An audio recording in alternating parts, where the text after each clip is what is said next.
शिवाय नमस्ते दोस्तों, हर हर महादेव। कैसे हैं आप दोस्तों? आज की वीडियो बहुत ही सुंदर और बहुत ही खास होने वाली है, क्योंकि सोमवार पड़ने जा रहा है। ज्येष्ठ मास का बहुत ही विशेष खास सोमवार है दोस्तों। ये सोमवार को आप पूज्य गुरुदेव की कथा सुनकर के समझ करके बहुत सुंदर से मैं 4 उपाय लेकर के आई हूँ। सबसे पहला उपाय है, अगर कोई भी कार्य आपका अटक रहा है और कार्य पूरा नहीं हो रहा, बहुत प्रयास कर लिया फिर भी पूरा नहीं हो रहा, उसके लिए दूसरा उपाय है, आपके यहाँ धन संपदा की कमी है, धन संपदा लक्ष्मी आपके यहाँ आ नहीं रही है, बहुत सारे उपाय कर लिए फिर भी आपके यहाँ लक्ष्मी की प्राप्ति नहीं हो रही है, तो दोस्तों बहुत सुंदर सा उपाय बताया है पूज्य गुरुदेव ने। तीसरा उपाय बताया है दोस्तों कि अगर आपके यहाँ बहुत भारी पितृदोष है उसके लिए, और अगर आपका व्यापार नहीं चल रहा, व्यवसाय नहीं चल रहा है, अगर आपने दुकानें भी नहीं चल रही हैं, और अगर आपने गाड़ियां खरीद रखी हैं, गाड़ियां भी आपकी ठप पड़ी हुई हैं, वो भी नहीं चल रही हैं, उसके लिए बहुत सुंदर सा उपाय बताया। और एक उपाय बताया है दोस्तों धन संपदा लक्ष्मी के लिए, व्यापार के लिए, और 1000 अश्वमेध यज्ञ का फल प्राप्त होता है उस चीज से, और तो और दोस्तों 1000 बार गंगा स्नान का फल भी उस चीज से प्राप्त होता है। विशेष मनोकामना पूर्ति उपाय है दोस्तों, बहुत ही सुंदर और अचूक उपाय है। चलिए जानते हैं दोस्तों पूज्य गुरुदेव की कथा सुन करके समझ करके बहुत सुंदर से उपाय हैं। अगर दोस्तों मेरा चैनल फेसबुक पर देख रहे हैं तो फॉलो कीजिए, और अगर यूट्यूब पर देख रहे हैं तो सब्सक्राइब जरूर कीजिए। दोस्तों बहुत ही सुंदर जानकारी लेकर के आई हूँ, और कमेंट में श्री शिवाय नमस्ते या हर हर महादेव जरूर लिखिए। चलिए जानते हैं पहले उपाय की तरफ कि अगर कोई भी कार्य आपका ऐसा है कि अटक रहा है, वो कार्य आपका पूरा ही नहीं हो रहा, बहुत प्रयास कर लिया, तो आपको सोमवार के दिन ये उपाय करना है। एक तांबे का कलश लेना है दोस्तों, और ये कलश आपको अपने परिंदे से भरना है, जिस परिंदे से आप जल पीते हैं, इससे वास्तु पितृदोष काल सर्पदोष तीनों दूर होते हैं। और इसी के साथ ही साथ ले लेनी है आपको एक बेलपत्री दोस्तों। बेलपत्री दोस्तों खंडित नहीं होनी चाहिए, कटी फटी बेलपत्री नहीं होनी चाहिए। बहुत ही सुंदर सा उपाय है दोस्तों। इस बेलपत्री को आपको अपने सीधे हाथ में रख लेनी है, तो रख लेना है सीधे हाथ में, और इसी के ऊपर जल रख लेना है, तांबे का कलश का जल इस प्रकार से। और इस कलश को आपको पकड़ लेना है उंगलियों से। दोस्तों ये कलश छोटा है तो इसलिए मैं इस प्रकार से पकड़ रही हूँ।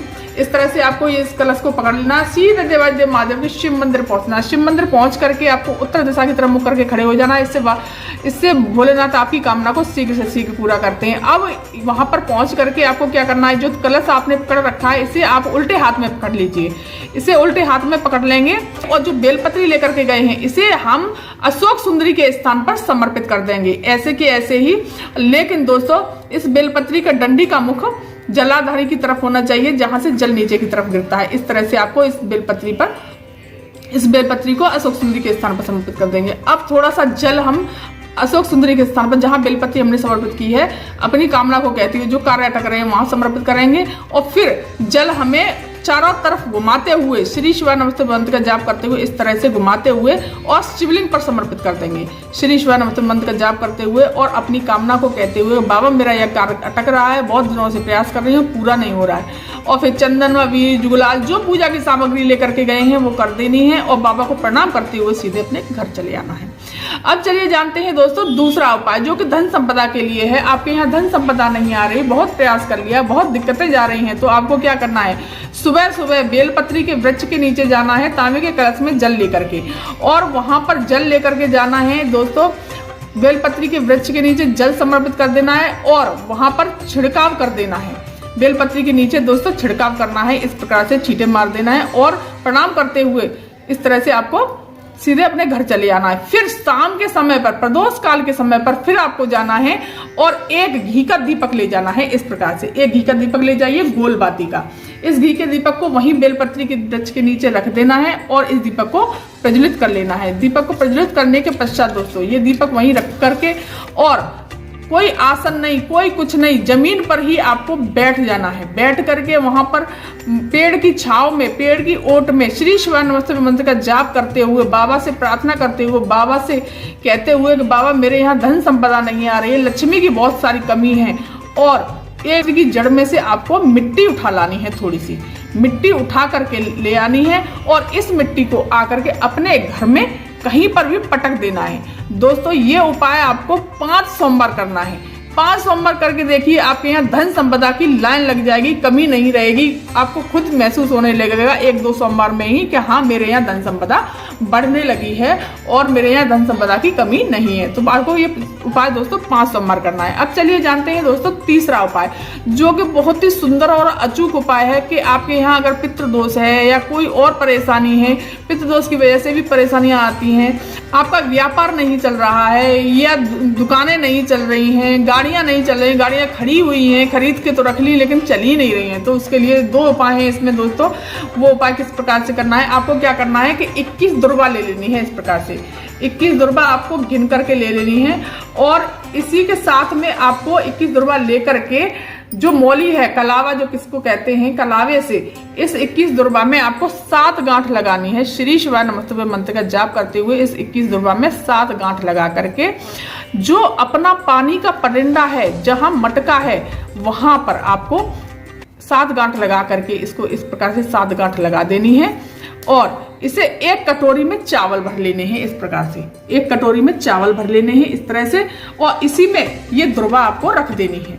इसी में दुर्वा रख करके जहां आप परिंदा मटका रखते हैं उसके पास में ये चावल की कटोरी और दुर्वा इस तरह से दोस्तों ये इस मटके के पास में, पानी के परिंदे के पास में आपको ये रख देनी है। ये आपको 7 दिन तक रखे रहने देनी है। श्री शिवाय नमस्तुभ्य मंत्र का जाप करते हुए आपको ये 7 दिन तक रख देनी है और फिर इसको निकाल करके चावल जो है पक्षियों को डाल दीजिए और इसको कहीं विसर्जित कर दीजिए। दोस्तों 7 दिन में कैसा भी पितृदोष होगा वो खत्म हो जाएगा, समाप्त हो जाएगा।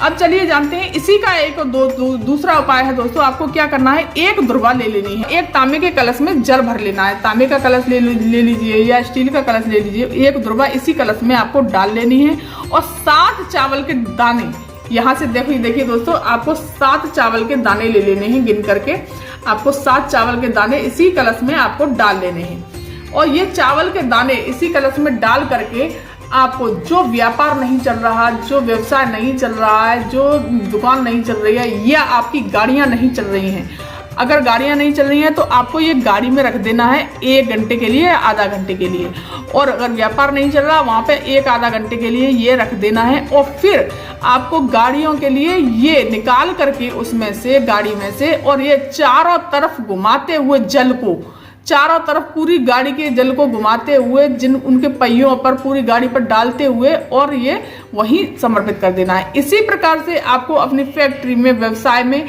इसी प्रकार से ये कार्य करना है कि चारों तरफ अपनी फैक्ट्री में या व्यवसाय में जल घुमाते हुए और वहीं समर्पित कर देना है। दोस्तों बहुत ही सुंदर अचूक उपाय है। 2 दिन में इसका असर आपको दिखने लगेगा, आपका व्यापार चलने लगेगा, आपकी गाड़ियां चलने लगेंगी, कोई भी कितना भी कष्ट होगा वो सब दूर हो जाएगा। बहुत ही सुंदर और अचूक उपाय बताया है पूज्य गुरुदेव ने। अब चलिए जानते हैं दोस्तों चौथा उपाय, जो कि बहुत ही सुंदर अचूक उपाय है, शमी पत्र का।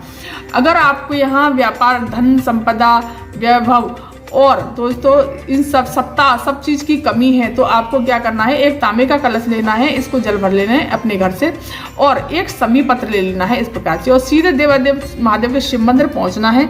और आपको क्या करना है, शमी पत्र चढ़ाने का भी एक नियम बताया है पूज्य गुरुदेव ने। आपको क्या करना है दोस्तों, जल समर्पित करना है। श्री शिवाय नमस्तुभ्य मंत्र का जाप करते हुए जल समर्पित कर देना है गणेश जी के स्थान पर, कार्तिकेय जी के स्थान पर, अशोक सुंदरी के स्थान पर, माता रानी के हस्तकमल पर और श्री शिवाय नमस्तुभ्य मंत्र का जाप करते हुए इस तरह से, और माता पार्वती के हस्तकमल पर आपको हाथ फिराना है। हाथ फिराते हुए सारी जलाधारी आपको साफ करनी है। दोस्तों बहुत ही सुंदर अचूक उपाय है। माता रानी आपकी कामना को पूरा करने के लिए, कोई विशेष मनोकामना है वो भी इस उपाय से पूरी हो जाएगी। इस प्रकार से आपको साफ कर देनी। फिर आपको दोस्तों चंदन लगा देना है, त्रिपुंड बना देना है शिव जी पर और अबीर, गुलाल, फूल पत्ती इस प्रकार से आपको भोलेनाथ पर समर्पित कर देनी है। जो भी पूजा की सामग्री लेकर के गए हैं इस प्रकार से समर्पित कर देनी है। जो भी आप जैसे पूजा अर्चना करते हैं इस प्रकार से कर दीजिए। थोड़े चावल समर्पित कर देने हैं, मीठा समर्पित कर देना है, सारा श्रृंगार समर्पित कर देना है।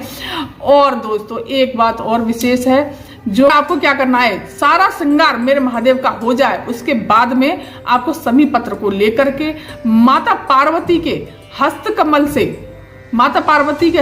से टच कराते हुए छुआ करके और फिर शिवलिंग पर समर्पित कर देना है। दोस्तों पूज्य गुरुदेव कहते हैं कि माता पार्वती के हस्तकमल से छुआ करके फिर शिवलिंग पर ये समर्पित करते हैं समी पत्र, तो माता पार्वती भोलेनाथ के कानों में जा करके आपकी मनोकामना को श्रवण कराती हैं और कहती हैं कि इसकी कामना भोलेनाथ शीघ्र से शीघ्र आप पूरा कीजिए, इसकी कामना को जरूर ही जरूर पूरा कीजिए। तो दोस्तों बहुत ही सुंदर अचूक उपाय है। सबसे बाद में समी पत्र को समर्पित करना चाहिए।